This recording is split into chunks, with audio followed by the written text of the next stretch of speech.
3 days after my mother died, my brother sold her house. I found out because a stranger knocked on my apartment door and asked me when. I planned to move my belongings out. I stared at him.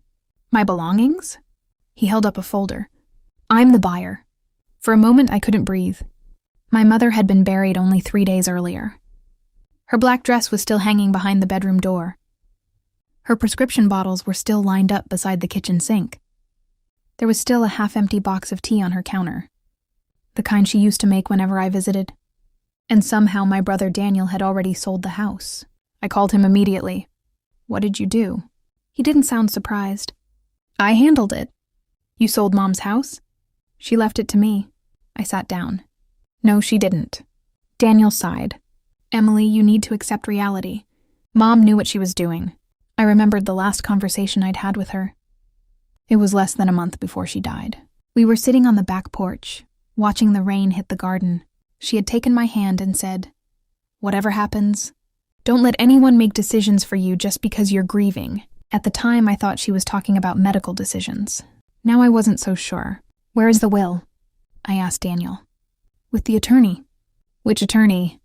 He hesitated. Mr. Collins. That name immediately bothered me. Mr. Collins had handled Mom's estate for years. He knew that Daniel and I were both involved in her life. More importantly, he had been the one Mom asked to meet privately 2 months before she died. I had assumed it was about medical paperwork. Maybe it wasn't. I drove to Mom's house that afternoon. A real estate agent was already walking through the rooms with 2 people I had never seen before. My mother's dining table had been cleared. Her photographs were gone. Even the small porcelain bird she kept beside the window had disappeared. What are you doing?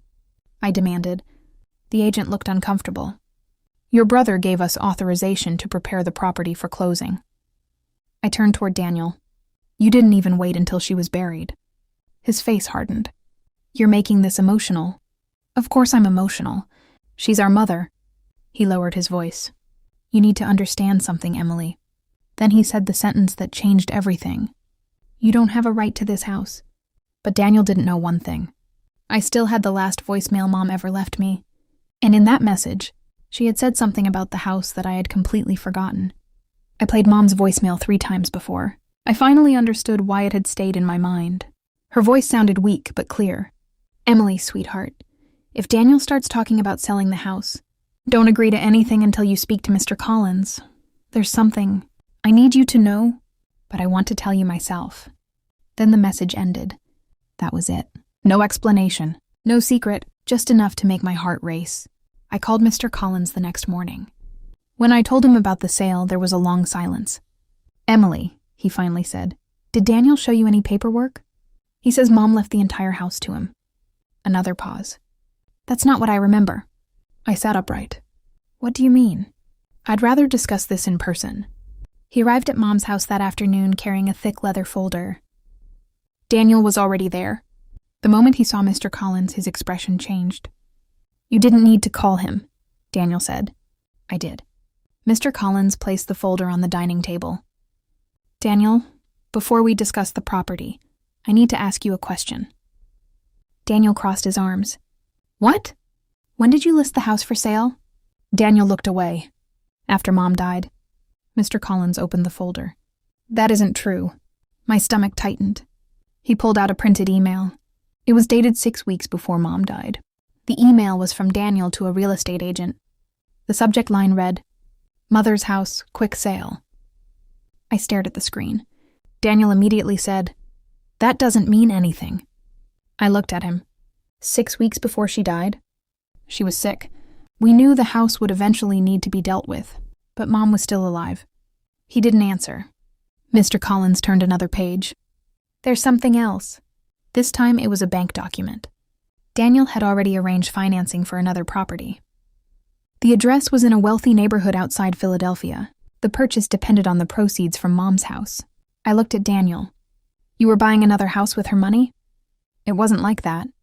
Then what was it like? He rubbed his forehead. I was trying to protect myself. That answer made no sense.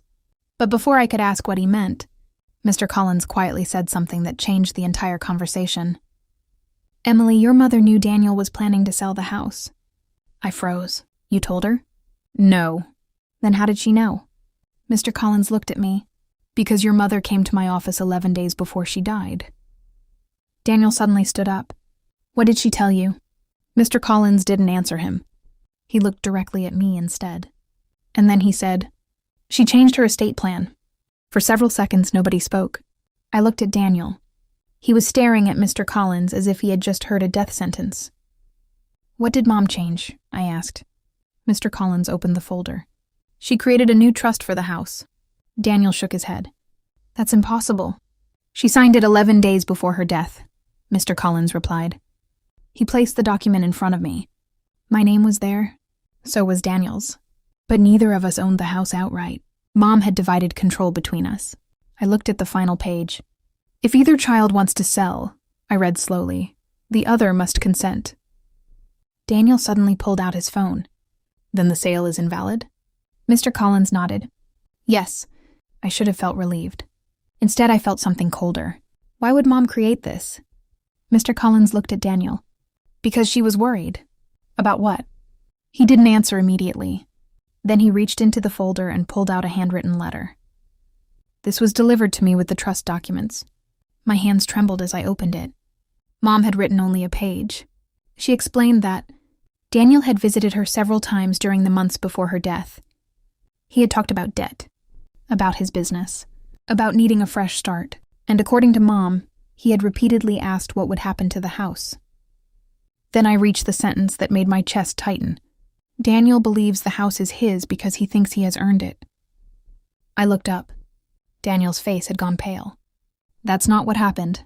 Mr. Collins said nothing. I continued reading. Mom wrote that she loved both of us, but she had become concerned that Daniel was making plans based on money he did not yet have. Then came the final paragraph. Emily has always been the one who gives in to keep peace. Daniel knows this.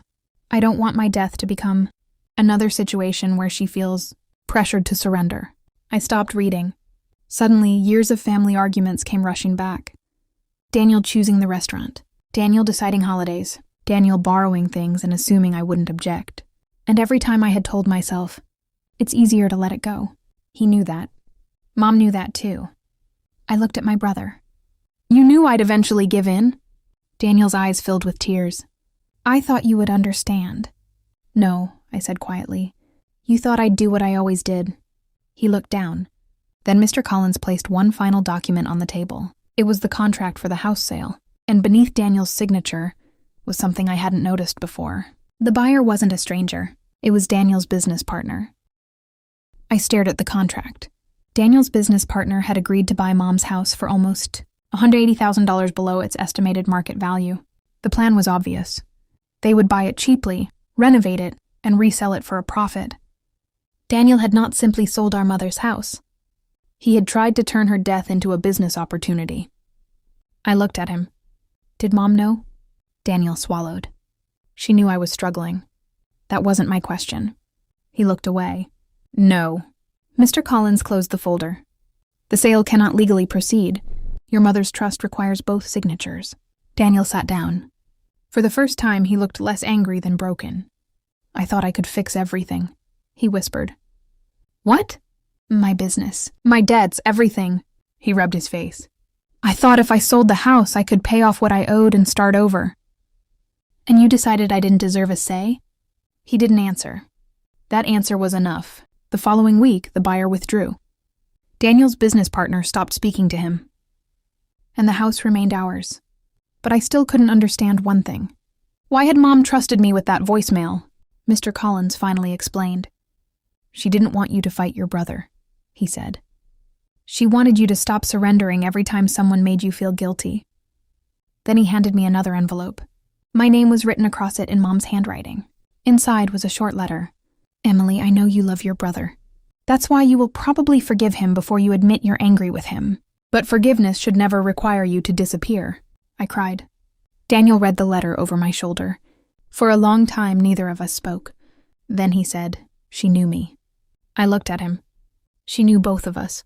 We eventually decided to sell the house properly, not because Daniel wanted the money, not because I wanted revenge, but because neither of us could live there without feeling like we were living inside the worst week of our lives. The house sold for its full market value. We divided everything equally. Daniel used his share to settle his debts. I kept mine. Months later, he called. I've been thinking about what Mom said. Which part? The part about you always giving in. I stayed silent. He continued. I didn't think you had no right to the house. I waited. I thought you wouldn't fight for your right. That sentence hurt, but it also gave me the closure I needed, because my brother hadn't discovered that I had a right to my mother's house. He had discovered something much more important. I finally knew I had a right to my own voice, and that was the inheritance my mother had truly wanted me to keep.